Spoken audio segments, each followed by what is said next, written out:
Olá, no ar mais um Clipe em Eletrônico, o programa que discute as principais notícias da cidade de São Paulo. Os nossos convidados de hoje são os vereadores Gilberto Natalini, do PV, aqui ao meu lado direito. Olá, vereador, tudo bem? Tudo bem, prazer estar aqui com você, com o vereador Alfredinho, com o telespectador da TV Câmara. Obrigado pela presença. Aqui ao meu lado esquerdo, vereador Alfredinho, do PT. Vereador, obrigado pela presença também. Muito obrigado, muito boa tarde a você, boa tarde Gilberto Natalini, boa tarde os telespectadores daqui da TV Câmara. Lembrando que você que está nos assistindo também pode participar enviando a sua pergunta pelo telefone 011-3396-4944 ou deixando aí no seu comentário em nossa transmissão ao vivo no Facebook. Bom, vereadores, eu queria começar a nossa conversa aqui falando sobre, nós tivemos ontem na sessão plenária 39 projetos aprovados em segunda votação, né, que vão agora para a sanção do prefeito João Dória, sendo deles 2 projetos de autoria do senhor, vereador, que eu gostaria que o senhor explicasse um pouquinho para a gente, são projetos aí que prometem ter uma repercussão para a gente depois discutir também, que é o PL 550 de 2017, que é referente, os dois referentes à questão alimentar, né, esse que fala sobre o combate à fome através do reaproveitamento de alimentos, e o projeto de lei 587 de 2015, que proíbe a oferta de embutidos na composição da merenda escolar nas escolas públicas da cidade, aqui do município. Bom, o primeiro projeto, 550, a gente cria um programa. Esse projeto foi solicitado a nós pela plataforma Sinergia, pelo Sindicato dos Hotéis, pela Cúria, pelo Dom Odilo Scherer e várias outras pessoas. Ele cria um programa em São Paulo permitindo, através da organização da prefeitura, que o alimento que esteja próximo de vencimento nos mercados, nos supermercados, e alimentos industrializados ou mesmo alimentos frescos, possam ser aproveitados e processados na produção de uma farinha chamada farinata, que é uma farinha altamente nutritiva, pode ter gosto de várias coisas, pode pôr sabor variado e pode ser embalada a vácuo, dura 1 ano a embalagem a vácuo, e aí ela pode ser usada para fazer bolo, para fazer torta, para fazer biscoito, para fazer pão, para fazer macarrão. Aí você pode, entendeu? Então, isso vai evitar o quê? Vai evitar que se jogue comida fora. Sabe que o Brasil joga 250 mil toneladas de alimento todo santo dia no lixo. Olha só, né? Tanta gente passando necessidade. Então, vai reaproveitar a máquina. Eu conheço a máquina, eu pertenço ao comitê técnico, que é só caba graúdo, eu sou o mais pequenininho lá, que avalia a qualidade do... Eu acho que vai ser um grande projeto para a gente combater a fome e evitar o desperdício. O segundo projeto é um projeto restritivo, né? Eu já tinha feito um projeto aqui aprovado, que virou lei, foi sancionado e está sendo implementado muito devagar, para o meu gosto, mas está sendo implementado, que é o projeto de merenda orgânica na alimentação das crianças da rede municipal de ensino, 1.100.000 crianças.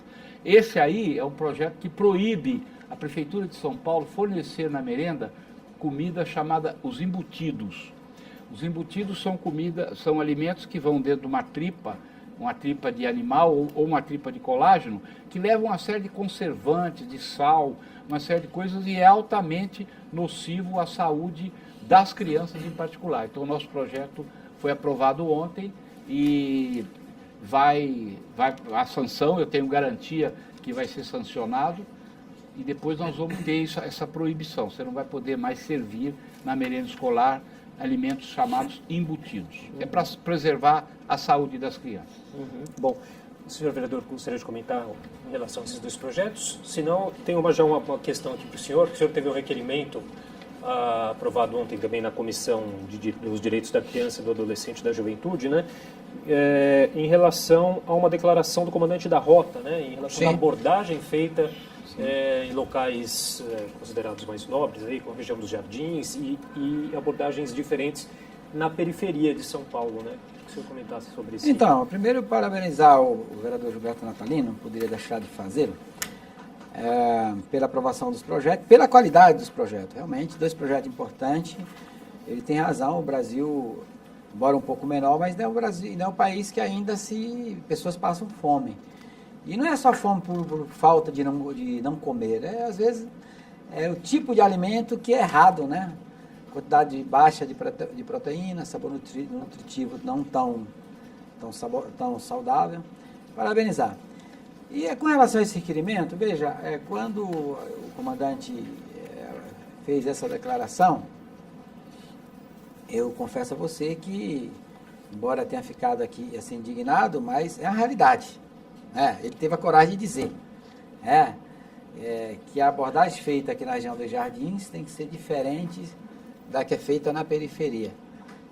Embora entenda que o mundo real é isso mesmo, isso existe, né, a gente sabe, mas eu acho que uma autoridade com o peso que tem ele precisa explicar por que esse tipo de diferenciação.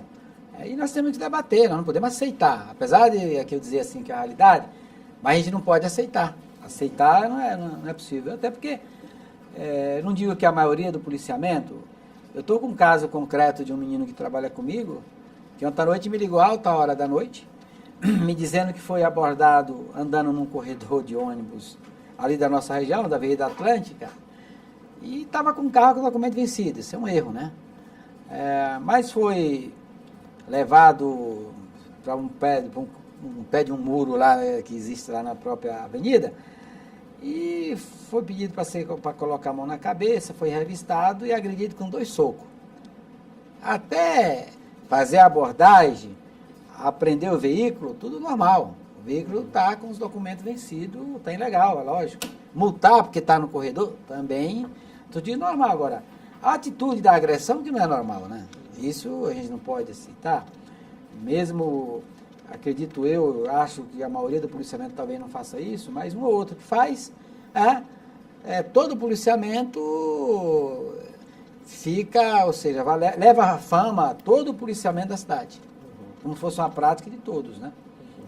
Então, esse é o objetivo que a gente está convidando ele aqui, para ele explicar porque esse tipo de declaração, o que pode fazer, não pode ser assim, não pode ficar assim.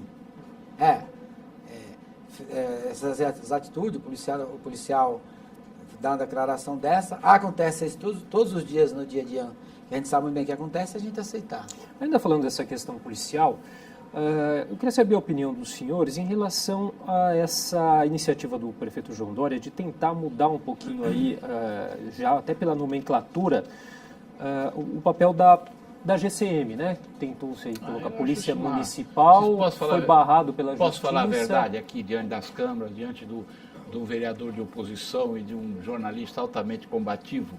Isso é uma grande besteira, uma bobagem. Tem tanta coisa importante para fazer na cidade de São Paulo, tanta necessidade, que tem que mexer com o nome da Guarda Civil para a Polícia Municipal. Não tem nada, isso é uma periferia da periferia da periferia do problema. O problema nosso de segurança não é se a guarda vai chamar a guarda, vai chamar a polícia. Isso é um detalhe. Eu conheço guarda municipal desde que eu era criança, tinha 5 anos, andava nos ônibus aqui em São Paulo, na CMTC naquela época, com o meu pai, e estava lá o guarda municipal com o seu cap, com a sua estrutura. A guarda municipal tem uma importância enorme. Eu sei que a Guarda Municipal, por exemplo, ambiental, ajuda a preservar as áreas da cidade, se dedicam, se esfolam. A Guarda Municipal geral também trabalha e todo mundo conhece como Guarda Municipal. Eu, sinceramente falando, se fosse prefeito, não me metia com isso não, eu ia cuidar de outras coisas. Deixa a Guarda Civil Metropolitana da cidade de São Paulo. É um orgulho para nós ter a guarda, eu acho que é orgulho para eles. Não vai alterar o poder de polícia deles se eles chamarem guarda municipal ou se chamar polícia municipal. Eu acho isso um assunto de menor... Alega que aumentaria a sensação de segurança de uma polícia municipal. Trocar o nome não vai mudar nome, não vai mudar nada. Na minha opinião, desculpa, respeito muito, a opinião do prefeito é outra, mas na minha opinião isso é uma questão absolutamente, um debate, uma discussão absolutamente desnecessária. Tem que equipar a guarda, dar armamento, treinamento para eles, carro novo para eles, colete à prova de bala para eles e Guarda Civil Municipal da cidade de São Paulo com muita honra e muito orgulho. Respeito muito essa corporação e eles têm nos ajudado muito na área ambiental e em outras áreas a tomar conta da cidade de São Paulo. Não, o prefeito é marqueteiro, né? Mais uma jogada dessa que ele faz aí, vindo com tudo. Ou seja, não tem sentido nenhum. Primeiro que a guarda, sou um pouco mais novo do que o Gilberto Natalini. Não é muito mais novo.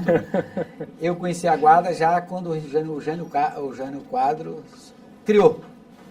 Que se não fala em memória... Recriou. Recriou, já existia depois... Porque na época do governo militar foi juntada a Guarda Civil com a Polícia Militar, depois Exatamente. Lá em 86, por aí, né? 87, por aí, nesse período aí. E ela foi criada com o objetivo dela cuidar dos próprios públicos. Tá? Primeiro que ela não tem treinamento para poder atuar como policial, como policiamento, como polícia. E segundo que esse não foi o objetivo da criação da guarda. Ou seja, a guarda ambiental, como falou bem o Gilberto Natalini, faz um excelente trabalho na área nas áreas mananciais. As outras que cuidam dos próprios públicos também fazem excelente trabalho. Eu defendo muito a guarda, gosto da guarda metropolitana. Agora, mudar de guarda para polícia, justificando que com isso já gera a sensação de mais segurança, é uma bobagem. O que a gente precisa para ter mais segurança, primeiro é diminuir os problemas sociais que tem no país, né? E segundo, se precisar de policiamento, você ter o policiamento onde ele deve estar. Que acontece que muitas vezes quando você precisa, ele chega sempre na hora atrasada e na hora errada.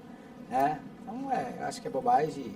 Como disse o Gilberto Natalini, tem mais coisas importantes para se preocupar na cidade. Bom, e a gente já tem a participação aqui de alguns telespectadores. A Silvia Miloco, que faz o seguinte comentário aqui para o vereador Gilberto Natalini, também concorda com o vereador Alfredinho. Ela concorda que o nome é o de menos aí, em relação a essa questão da nomenclatura aí da Guarda Civil Metropolitana. E ela faz uma pergunta também sobre um outro assunto. Ela gostaria de saber se há algum projeto sobre banca de alimentos orgânicos em todas as feiras livres da cidade. Nós criamos, com aquela lei da merenda orgânica, um grupo grande da Associação de Alimentos Orgânicos, da Cairós, um grupo grande de pessoas que trabalham, agricultores orgânicos de Parelheiros, daqui da região da Grande São Paulo, e esse grupo, discutindo com o governo, já isso ainda no tempo que o Kassab era prefeito. Depois, quando o Haddad entrou, a discussão continuou. O que acontece? Nós criamos várias feiras de orgânicos, várias, aquela de Ibirapuera, uma na Vila Lobos, foi criando feiras de orgânico específicas de alimento orgânico. Mas nós temos sim solicitação e estava em boas tratativas para que toda feira livre que quiser e que puder possa se colocar algumas bancas de alimento orgânico num pedaço da feira para a pessoa poder ter alternativa de escolher. A clientela do alimento orgânico, vereador Alfredinho, está aumentando muito.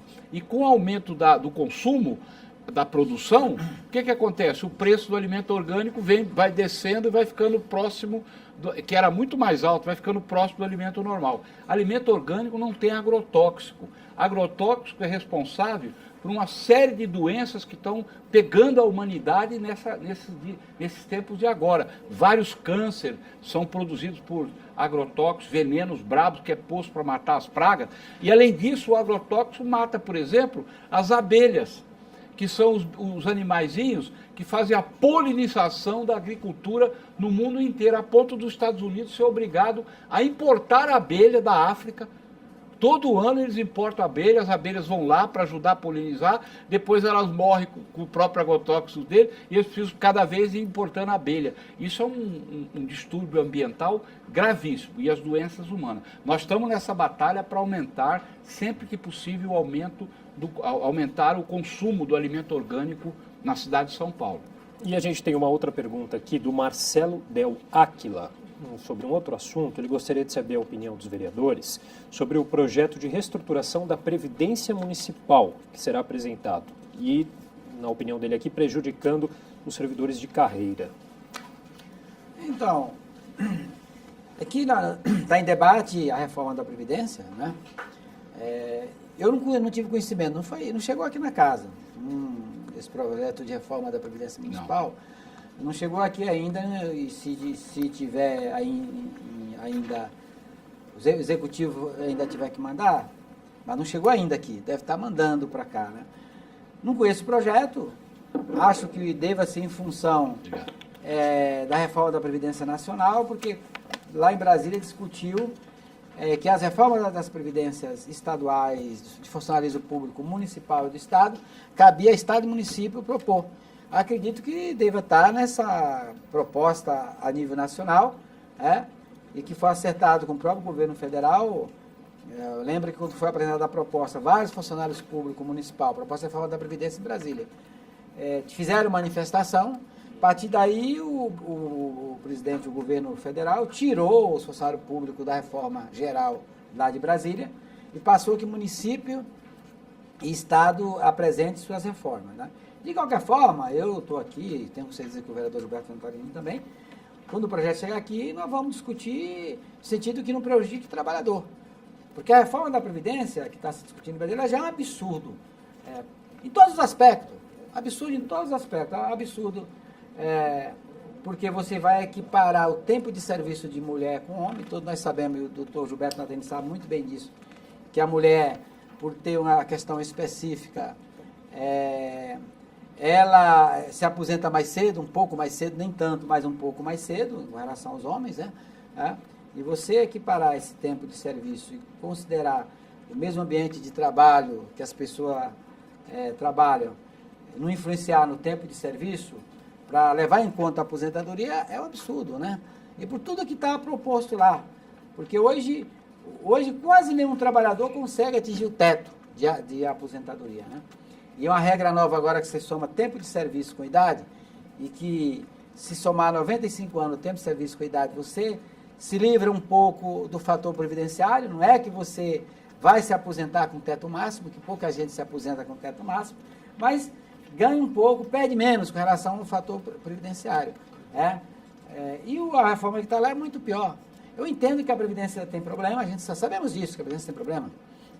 Que, afinal de contas, quem paga o aposentado é quem está trabalhando. Na medida que você tem um desemprego como esse, lá aí por volta de 13, 14 milhões de pessoas desempregadas, é claro que a Previdência sofre diretamente, porque tem menos trabalhadores e trabalhadoras contribuindo para a Previdência, mas também tem muito sonegador. Ninguém discute um jeito de fazer com que aqueles sonegadores que não pagam, passem a pagar a Previdência, até incentive aquele que pode pagar, incentiva as pessoas a pagarem, fazer um esforço e pagar, porque a Previdência, na verdade, é uma poupança para a velhice, né? Nós temos que enquadrar ela assim, uma poupança para a velhice. Não é que dá para as pessoas viverem, a grande parte das pessoas que são aposentadas, elas têm que trabalhar. Acho que o Gilberto Natalino hoje é aposentado, e eu tenho certeza que se ele falar o salário que ele tem de aposentadoria aqui, dá até vergonha, né? Mas é isso, eu tenho para falar para esse ouvinte, é isso. Bom, vamos voltar ao assunto. O senhor gostaria de fazer uma outra questão? Só falar que o doutor Marcelo é um dentista, o que perguntou aí, é um dentista da região sul, um funcionário público exemplar, Alfredinho. Exemplar, trabalhador, dedicado, decente, já tem bastante tempo de prefeitura. Por acaso eu conheço ele. E depois, Marcelo, se você quiser, eu e o vereador Alfredinho estamos aqui à sua disposição. O projeto, como disse o Alfredinho, não chegou ainda na Câmara, o projeto da Previdência Municipal. Só um dado, eu paguei durante 40 anos a Previdência, o INPS, eu paguei, como médico. Pagava 10 salários, vereador Alfredinho, recolhia 10 salários como médico autônomo. Aposentei, depois de quase 40 anos, meu salário líquido hoje é R$ 3.800, depois de pagar quase 40 anos sobre o teto máximo de 10 salários. Deveria ser pelo menos R$10.000 se fosse para receber o que eu paguei. R$ 3.800. Agora, tem gente na Previdência que meu pai começou com 10 salários e terminou a vida, coitado, com um salário de R$ 1.200, R$ 1.300 que a Previdência pagava a ele, depois de trabalhar 50 anos. Então é uma injustiça muito grande, isso é um problema que o Brasil não conseguiu encontrar saída ainda, né? E tudo que vem contra o povo pobre, tudo que vem contra o trabalhador, infelizmente é desse jeito. Deixa eu passar aqui de novo o nosso telefone aqui, para você que está nos assistindo, queira participar, enviar uma pergunta, um comentário, é o 011-3396-4944, você pode nos ligar ou também mandar a sua pergunta pela nossa transmissão ao vivo no Facebook. Passando agora para um assunto aqui mais regional, mais aqui de São Paulo, em relação às privatizações, às concessões, tem uma notícia que saiu hoje no Estado de São Paulo, no jornal Estado de São Paulo, que diz o seguinte: a empresa que assumir parque poderá vender dado de frequentador. A questão aí da concessão dos parques. Isso é legal, é constitucional. Isso é constitucional. Eu estou achando Então, que isso não pode ser feito. Como que isso seria feito, vereador? O senhor Não, que a explicação que está levantada aí é que a pessoa, para usar o Wi-Fi do parque, ele faria um cadastro. E esses dados seriam e o dado do cadastro poderia ser vendido pela empresa que administrasse o parque. Agora, eu acho que isso é dado sigiloso, você não pode vender, eu não sei, precisa ver constitucionalmente. Eu fiz uma emenda aqui à lei da concessão, que foi a seguinte: parque é parque, clube é clube. Então, não pode haver determinadas modificações na concessão do parque, descaracterizando o parque e transformando o parque numa espécie de clube. Parque tem serviço ambiental que tem que ser preservado. E quem tiver, porventura, que quiser assumir a concessão do parque, vai ter que cumprir o serviço, manter o serviço ambiental do parque. Senão a concessão não vai poder ser, eu mesmo vou gritar, porque pegar um parque, né, impermeabilizar o parque para fazer um restaurante, qualquer coisa, assorear o lago, aterrar a represa, tirar a mata, espaventar os passarinhos, a fauna, isso aí é destruição da natureza, eu sou absolutamente contra. Quem pegar vai ter que manter o parque como parque, com todos os atributos dos serviços ambientais que o parque tem, na minha opinião. Diz a proposta é que os parques tenham Wi-Fi gratuito, mas que frequentadores tenham de se cadastrar e concordar com termos de uso. Os dados podem ser vendidos a outras empresas que usam isso para oferecer produtos e serviços. Não sei se isso é legal, viu? Precisa ver se a Constituição permite isso. Mas olha, esse projeto que foi aprovado aqui na Câmara, na verdade, corrija-me o vereador Gilberto Natalino, que foi secretário do Verde e Meio Ambiente, a cidade tem acho que 108 parques, se não me engano. Sim, isso? 108 parques. 108 parques. O projeto veio aqui com 14. O projeto apresenta aqui na casa apenas 14. Que é os parques aqui mais da região central, e os parques da periferia, região periférica, que são os maiores, a maioria, todos eles fora. Né?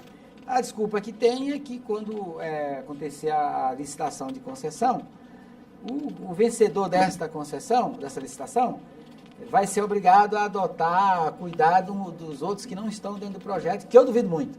Uma empresa que entra numa licitação dessa, consegue ganhar a concessão, ela tem que ter lucro, porque o objetivo de empresário é obter lucro.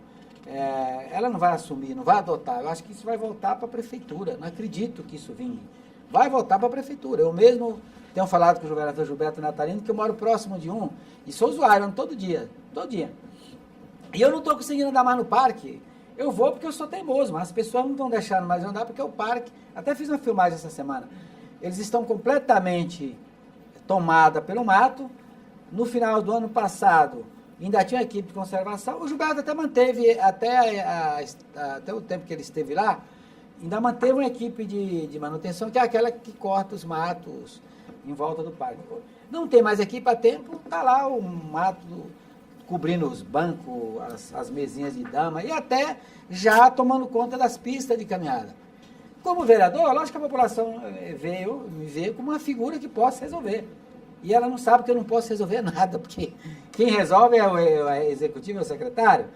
E a gente tem ligado, tem cobrado e não tem sido feito, não tem sido atendido. Eu espero que ele esteja ouvindo a gente, ou chegue até ele, que nos ajude, né? Porque e aí eu fui ver se alguns outros estavam na minha condição. Eu fui no Xangri-Lá, tudo lá na região que eu moro, e fui no Parque Prainha, mais 2, estão pior do que o nosso. Eu não sei se eles estão esperando acontecer essa licitação para saber quem vai vencer a licitação. Mas quem que vai concessionar o Parque Xangri-Lá? Ninguém, porque ele não tem... O Parque Xangri-Lá é um pedaço de mata, que o cara não pode fazer nada lá dentro. Exatamente. Agora, Alfredinho, veja, vamos fazer um minuto. À vontade. Ano passado, a Secretaria do Verde fez uma amostragem, entraram nos parques de São Paulo, eu fui checar a amostragem, é verdadeira. 38.700.000 usuários durante o ano, 38 milhões, 3 vezes a população. Tem gente que não vai vez nenhuma, tem pessoa que vai 100 vezes no parque. Então, somando tudo, deu quase 39 milhões. Pegando o dinheiro gasto nos parques, dividido por quantos entraram, dá R$ 3,70 cada pessoa por ano o gasto da prefeitura para manter os parques. Com 180 milhões, você mantém os parques de São Paulo bastante razoável, com equipe, com tudo que precisar, com 180 milhões. São Paulo vai ter um orçamento de 56 bilhões. Pô, a cidade de São Paulo não vai ter 200 milhões para manter seus 108 parques? Qual a importância que a cidade de São Paulo dá para a natureza, dá para o meio ambiente, dá para a qualidade de vida? Se a cidade não tiver 200 milhões para manter os seus parques em funcionamento, a cidade tem que mudar o rumo, a cara, porque parque é importantíssimo. Sem parque a gente vai morrer sem respirar. Então, vereador Alfredinho, acho que a concessão pode vir, eu não sou contra a concessão. Teve governo, por exemplo, o Lula concessionou o parque do Cachoeira lá do Iguaçu, concessionou os parques. Isso não é um problema do governo A, governo B. Agora, eu acho que a cidade tem que ter compromisso. 200 milhões não é um dinheiro grande para manter os parques em ordem, é a minha opinião. Do orçamento previsto do orçamento, que é 56 bilhões. Olha aí, é 0,3% do orçamento para manter os parques em ordem, e aí fica regateando esse dinheiro, que não é um dinheiro que vai atrapalhar a cidade. É a minha opinião como ambientalista. E não são só os parques aí que estão em más condições, né? A gente tem a notícia aqui da Folha de São Paulo de hoje, que traz a seguinte manchete: cemitérios têm ao menos 108 túmulos violados a cada mês. Os cemitérios aí também, né, devem ir à votação, né? Acho que foi a primeira, vai a segunda. Não veio ainda. Não veio O cemitério não chegou ainda aqui na casa. Então, nós votamos no 367, que tem todo esse pacote de projeto, que é parques, bilitais, que mais aí que tem, que é um pacotão, aquele pacotão lá, mas que com certeza virá, né, esse projeto também de privatização dos cemitérios da cidade. Ladrões em São Paulo levam de placa de sepultura a adornos de mortos. Consolação e Vila Mariana foram os principais alvos. O que os senhores acham em relação a isso? É uma barbaridade. Esse problema dos cemitérios não é de hoje, né? Isso vem de um tempão já, faz vários e vários anos, de vários governos, que os cemitérios vêm perdendo a qualidade, né? E eu acho um absurdo o sujeito ir lá profanar o túmulo de uma pessoa que está, né, sepultada ali. Acho isso, mas isso acontece, hein? E não é só roubo, não. Acontece coisas muito erradas. Olha aqui, eu tenho uma situação chocante aqui. A notícia traz o seguinte: há dois tipos de violações. A mais comum, que não requer conhecimento prévio da sepultura, é a subtração de objetos como placas de identificação, vasos, portas, molduras, enfim. E um outro tipo de furto mais sofisticado ocorre quando o ladrão faz um buraco na sepultura, na altura da cabeça do cadáver, a fim de retirar o crânio para levar dentes de ouro, correntes e outros adornos. Roubar dente de ouro de cadáver, aonde que nós chegamos nesse país? É uma coisa assim indescritível. Você contar por aí. Agora, parece aquele pessoal que profanava o túmulo dos reis do Egito para roubar os tesouros. Mas lá pelo menos levava o tesouro, deixava a múmia lá. Aqui estão levando partes do corpo. Agora, está chegando num ponto que realmente está piorando muito. Agora, como que a concessão vai fazer para melhorar isso? Quanto vai custar para quem for usar depois o cemitério, para você ter um concessionário cobrando lá? O que vai ser cobrado? Isso é que tem que ser visto. Eu tenho dito que esse projeto é um dos mais sensíveis do ponto de vista social, porque você tem pouco cemitério em São Paulo. É verdade que existe pouco cemitério, devia ter mais crematório para, né, as pessoas que optaram por fazer cremagem fazerem. No entanto, por exemplo, eu moro lá na Zona Sul, nós temos dois cemitérios basicamente que atendem ali àquela região que a gente mora, que é o Campo Grande e o São Luís. O povo criaram um preconceito com o cemitério Jardim São Luís, que é hoje um cemitério normal, igual a qualquer outro. Mas no passado, como tinha muita matança de jovens, ali na região do Jardim Ângela, Parque Santo Antônio, o Jardim São Luís, os jovens, todos eles iriam para lá. Em um período, por falta de manutenção, houve lá uma enchente, uma chuva forte, apareceram cadáveres fora de covas. Né? Em cima de ninguém mais quer sepultar no São Luís, ninguém. E sepulta, mas muita gente tem resistência. A opção qual é? O Campo Grande. Acontece que o Campo Grande, ele já está saturado. Não cabe mais. Já está saturado. Para sepultar lá, eles têm que tirar os ossos das covas, né? E levar para os ossários para poder abrir vaga. Que lá como é que fala? É sepultado naquelas... Como é que chama? Nas gavetas. Gavetas, exatamente. Nas gavetas. E se não tem, não sepulta lá. E as pessoas não querem agora. Acho que a gente até discutimos ano passado aqui, vários vereadores, de se aprovar uma emenda orçamentária para se construir um crematório na Zona Sul. No próprio cemitério de Campo Grande é possível ser feito, como também no do São Luís. Ou um novo cemitério, que também é uma coisa que ninguém quer, uma coisa incrível, ninguém quer um cemitério perto da sua casa. Então já teve tentativas, por exemplo, de cemitério em Parelheiros, houve movimentação de moradores que não querem, mas todo mundo, quando morre, tem que ir para algum lugar. E aí, na hora que morre, aí fica sem saber para onde leva. Aquele que não compra É uma preocupação de quem fica. terreno no cemitério particular, é isso. Bom, nós temos aqui mais algumas perguntas do Cleiton Gonçalves. Ele diz o seguinte, ele faz uma introdução aqui para então fazer a pergunta. Sobre o transporte por aplicativos, os carros da Uber e afins não fazem nenhuma inspeção veicular obrigatória, está cheio de carros batidos, sem estado de conservação, além de não oferecer acessibilidade aos deficientes. A SP Trans não fiscaliza esse serviço, a Prefeitura está omissa com a situação e a população está correndo risco de vida. O que a Prefeitura pode fazer para trazer acessibilidade e garantir mais segurança para o usuário? Também já aproveito aqui para ler o comentário do Flávio Souza, que diz o seguinte: a cidade anda muito suja, as pessoas não colaboram e a Prefeitura não aumenta o efetivo de limpeza. E a gente teve aí a notícia do Tribunal de Contas do município que barrou a licitação de varrição da cidade, né? Não, a zeladoria, de fato, há que se reconhecer, o governo municipal tem que reconhecer, o próprio prefeito está deixando muito a desejar.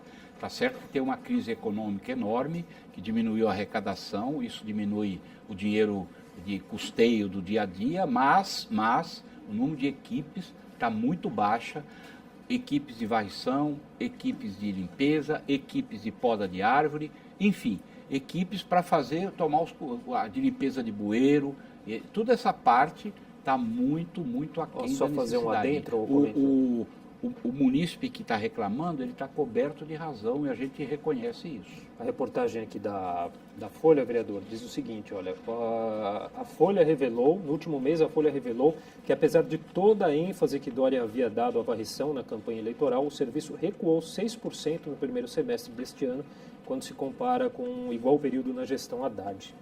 O dinheiro foi contingenciado, o dinheiro de orçamento foi contingenciado. Na parte de zeladoria, foi contingenciado um dinheiro imenso, passou de 300 milhões de reais, que foi seguro, e aí, se não solta o dinheiro, como é que vai pagar as equipes? Então, precisa ver como é que está sendo feito isso, e por que esse contingenciamento. O sofrimento da cidade é muito grande, muito grande. As pessoas reclamam com razão.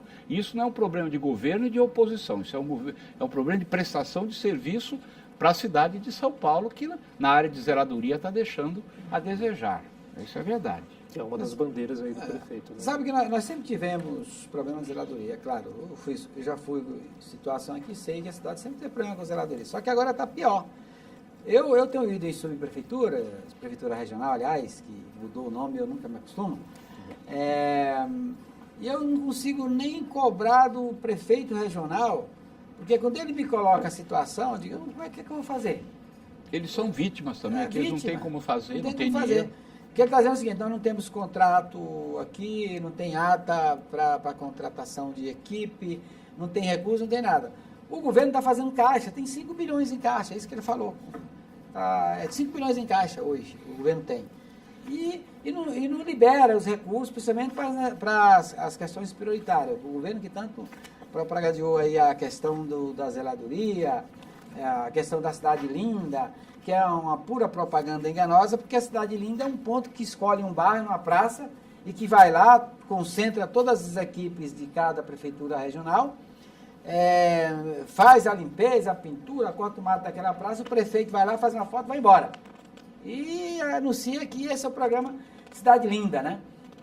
E o resto da região, dos lugares, fica completamente abandonados, né? E é isso que está acontecendo, os buracos que não são tapados, as bocas de lobo, todas elas entupidas, os matos tomando conta das praças, né? E que digo, eu fui na subprefeitura de Parelheiros essa semana lá, pedi para o prefeito regional me ajudar, que Parelheiros é uma região que tem muita estrada de ruas de terra, por ser uma área de mananciais, ainda a grande parte das ruas não são pavimentadas ainda. O que eles precisam lá? Uma máquina e precisa, minimamente, uma máquina e jogasse pelo menos algumas pedras para poder o pessoal transitar, ter condições de transitar, a ambulância entrar, o pessoal ir para o trabalho. E, no entanto, o prefeito diz, não tenho aqui recurso, não tem uma pedra aqui no pátio, não tem recurso para comprar. O que é que vai fazer? Os prefeitos regionais, Alfredinho, você foi prefeito regional, Parelheiros, né, que você foi? Não, eu fui de Capela. Capela do Socorro, olha, é uma prefeitura enorme.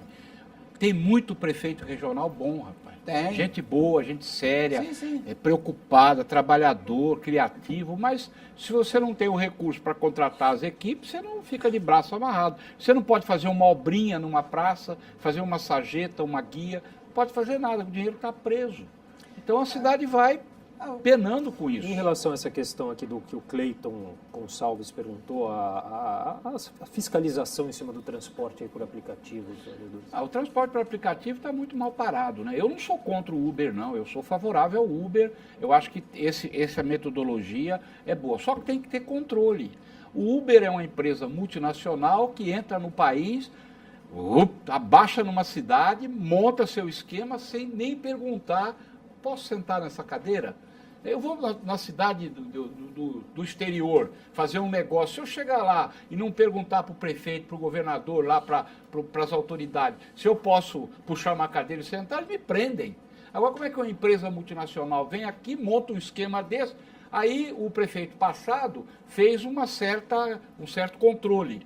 Mas é muito aquém. Eu não estou dizendo para colocar amarra, para exigir, não, estou dizendo para ter o controle mínimo de qualidade, de segurança, né, de prestação. Eles têm que recolher algum tipo de imposto para a cidade, porque senão eles vão ganhar dinheiro na cidade e não vão dar nada em troca. Aí também não dá. Então eu acho que o Uber, esses aplicativos, tem que ter um certo controle, está muito mal organizado, muito mal parado o funcionamento. E eu não sou contra o Uber. Eu acho que tem lugar para o táxi tem lugar, o taxista tradicional, e também o Uber tem lugar. Só que o poder público tem que juntar as coisas e fazer funcionar relativamente bem os dois. O Uber, a gente pegando como exemplo aqui, como tantos outros aplicativos aí de transporte. Mas o maior é o Uber. Sim. Eu também acho que, assim, que tem espaço para os dois, para o taxista e para o Uber. O que tem que fazer é melhorar os serviços. O Uber, quando entrou, que era pequeno, o pessoal usava uns carros melhores, né? Um carro melhor, era mais barato, permitia um conforto melhor, mais barato e tal. Agora, todo cidadão hoje, coitado, está desempregado, compra um carrinho aí de 5, 6 anos de uso e está entrando no Uber. Tem um carrinho 1000 e entra no Uber. O prefeito Haddad, na verdade, mandou um projeto de lei para aqui para casa que foi rejeitado, que era para regulamentar. Regulamentar o quê? Que era acertar, ter controle do número de Uber, número de veículos de Uber que iria atuar, eles cumprir as regras e pagar imposto, como falou o Gilberto Natalini, inclusive ter curso de orientação para educar o motorista, o proprietário, o condutor do Uber, né? Como lidar com o passageiro, e também saber, por exemplo, qual é a índole de cada um deles, que de repente o cara pega um Uber aí com desculpa de Uber, fazer outras coisas que não é de Uber. Né? Mas não foi aprovado. E hoje, na verdade, está uma bagunça danada aqui, que está discutindo, inclusive tem uma lei, um projeto federal que está sendo discutido em Brasília, que pode, talvez, regularizar em termos de país, mas hoje realmente está uma bagunça.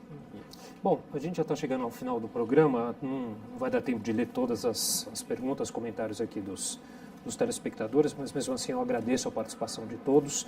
Queria agradecer uma consideração final rápida do vereador Gilberto Natalini. Agradeço a você, cumprimento ao vereador Alfredinho, nossos telespectadores e internautas, né? Exato. E vou dar o telefone do gabinete. Isso, nosso gabinete abre às 7h30 da manhã. Vocês podem testar. Liga às 7h30 que vocês vão encontrar. Horário de fábrica, hein? Horário de fábrica. 3396-45 3396-4525. É o nosso telefone, o e-mail nataline@nataline.com.br e o site nataline.com.br. Estamos à disposição para trabalhar. Ok, vereador Alfredinho, por gentileza. Muito obrigado. Parabenizo ao vereador Gilberto Natalini, espectador aqui da TV Câmara, os internautas que nos acompanhou pelo Facebook. O meu gabinete não está horário de fábrica, apesar de eu ter origem de fábrica. Acho que eu vou impor lá horário de fábrica. Horário de escritório? Tá. A partir das 9 já tem pessoas lá e fica um pouco até mais tarde, né? Compensa porque fica até mais tarde. Mas o telefone lá é 3396-4290. O meu e-mail fora esse da Câmara aqui, que é vereadoralfredinho@câmara.com.br. Esse é o e-mail da Casa Oficial aqui. E nós estamos à disposição aí dos munícipes para ajudar naquilo que for possível. Muito obrigado. Tá bom, queria então agradecer então, vereador Natalini, vereador Alfredinho, muito obrigado pela participação e esse bate-papo mais uma vez. Eu que agradeço. Obrigado. Isso aí, meu amigo. Muito obrigado. Valeu. Obrigado a você também que nos acompanhou em mais um Clipe Eletrônico. TV Câmara São Paulo, informação para a cidadania.